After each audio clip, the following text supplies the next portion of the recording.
And Peter Dench right now has some assessment of what's happening in northwest Miami-Dade a day after Hurricane Irma affected all of us. Peter, how's it looking out there? Vanessa and Lauren, updating a story we first told you about at the top of the hour. We just spoke with a man whose roof was ripped off behind me. Imagine that. Fortunately, he was not here. Now, we've been surveying damage all around Miami-Dade this morning, and this is the most striking sight I saw. And this video, as we see here, was posted on social media. It was sometime after 1 in the afternoon Sunday. The roof of an apartment building that houses 3 families was ripped off here at Northeast 27th Street and Northeast 5th Avenue in Miami. Part of it landed on a building right next to it. I spoke with Gerard Duhart, who lost the roof. Fortunately, he and his wife and children had evacuated.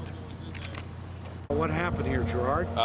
Nothing much. I mean, I saw the thing on social media. They told me about it, and I had to come check it out as soon as I could. I mean, a lot of stuff is just, you know, it's from the fire department messing it up, getting inside. But, you know, it could have been a lot worse. To think of what happened, what were your thoughts? You were living there. Yeah. What do you think about it? Well, I mean, we were trying to evacuate, make sure our neighbors get out as quickly as possible, you know. You could have been there. Could have. But, you know, we were in evacuation zone, so we left. What do you think?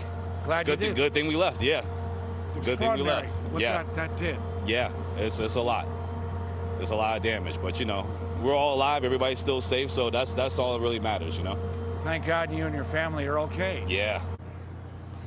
Well, back here live after talking to Gerard Duhart at Northeast 27th Street and 5th Avenue. Check out this picture right here. This building to the far right is where part of the roof landed, and then over here to the left, Gerard Duhart is just coming back to survey the damage. Imagine if he'd been there during the storm. Well, property manager Frank DeLeese told me that he told Duhart and his family and 2 others' families living here to get out of this building prior to the storm, and they heeded the warnings. Now, the property manager told me that he is insured, but this building, after it's all said and done, will have to be destroyed. So, a striking sight here on Northeast 27th Street, and all those we spoke with are convinced that something much stronger than a Category 1 storm must have done this. They believe that perhaps part of a tornado impacted this area. Not scientists, but they believe that must have happened based on that video that you saw was so popular posted on social media. So that's it from here in Miami. Peter Dench, CBS 4 News. Back to you, Lauren and Vanessa. Peter, you mentioned that that's a multi-family structure. Several families do live there typically. Do we know just how many people are displaced, and are they getting any sort of assistance right now, maybe from the Red Cross?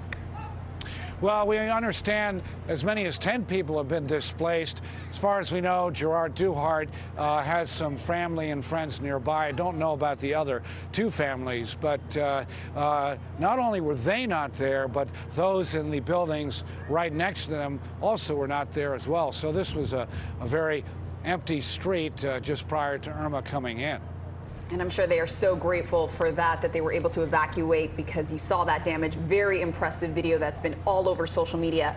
Peter, I know you're in northwest Miami-Dade. You've been driving around throughout the morning. What else can you tell us of what's happening out in the streets if people haven't been able to exit their homes and assess the damage? Well, that's a good question. You know, we checked with Hialeah, for example, and we're told by the executive assistant to the mayor that there are no homes with any significant damage. But what struck my photographer, Abel Castillo, me most this morning driving around was first coming in Doral. There were life-threatening problems there with trees being down in the middle of the street. And in fact, to get off the highway over to our studio in Doral, Channel 4, I had to follow a police officer to veer away from some trees, go down a side street. So that was the most immediate thing that I saw coming in. And then when we ventured into Hialeah, extraordinary number of trees down everywhere from the downtown area in Hialeah to neighborhoods all over. Hialeah police were actually stationed all over the city, warning people to go away. And also in Hialeah, we noticed power lines were down all over the place. But in terms of property damage, again, with the Cat 1, where not, significant property damage to the Cat 1 is not generally happening. And so that's why we were so surprised to hear about this building behind me and to see that the actual thought of the roof being ripped off Gerard Duhart's building and then landing, thank God, next door where nobody was living is pretty extraordinary. And again, this is a bit of a wind tunnel here coming off Biscayne Bay Street here at Northeast 5th Avenue, but it would have to be something extraordinary, and it's just really, really something. And again, the warnings that came all the way from CBS 4 to all of us for people to evacuate and take this storm very seriously. Well, you can see it right here, this being a dramatic example of how important it was to simply get away. Yeah, Peter, we're certainly glad that those people were in a safe place when this happened at their home. I know you were also in a safe place during the storm. I was so glad to hear when I saw you this morning that you actually got to weather the storm out at home with your loved ones, with your wife. I know you make the drive from Broward down to Dade County. So tell me a little bit of just what it was looking like out there. Did you take I-75 like you normally do? We've heard about 95 and 836, but how does I-75 look?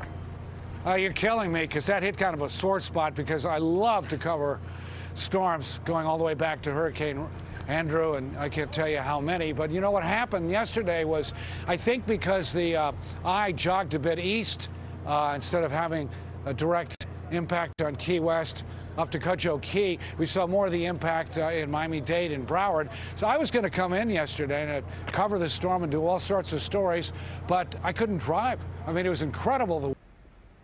I actually tried to drive into the studio at Channel 4 yesterday. My car was pushed off the road and almost into a canal just west of Cooper City, so I had to come back. Now, there were wind gusts of 70 miles an hour, but I thought, what the heck? I've covered a lot of hurricanes. Got to come in and help out Channel 4, the storm coverage, right? No way. I didn't make it in, and out of an abundance of caution, our bosses told us, watch out, just don't go in. So I hunkered down with my wife and my dogs in Cooper City, and it kept on forever and ever and ever, and it did not let up until 6:30 or 7, and then people in Cooper City started to venture out and look around.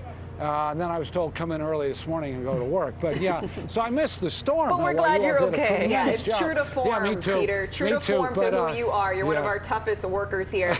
I did want to know, obviously, the image behind you, extremely impressive. I know you weren't really in the elements yesterday. You were luckily, I'm sure your wife is very happy that you were able to be with her during the storm. What is the most impressive images you've seen covering this storm? Well, I think this roof right here being ripped off is one of the most striking images I've seen, because normally we don't see that unless we're talking Cat 2, Cat 3. This is the sort of image that I saw in part, after Wilma, certainly after a series of other hurricanes I've covered. Another thing that really struck me, though, was the drive-in this morning, the amount of trees and power lines down, and how careful you had to be. Among the other images that really struck me from what we've seen all over Dade and Broward, and the amount of people going into these shelters early, the amount of people taking an abundance of caution and getting into shelters as early as Thursday of last week. So just a couple of tidbits. Back to you. All right, Peter Denge, thanks so much from Northwest Miami-Dade.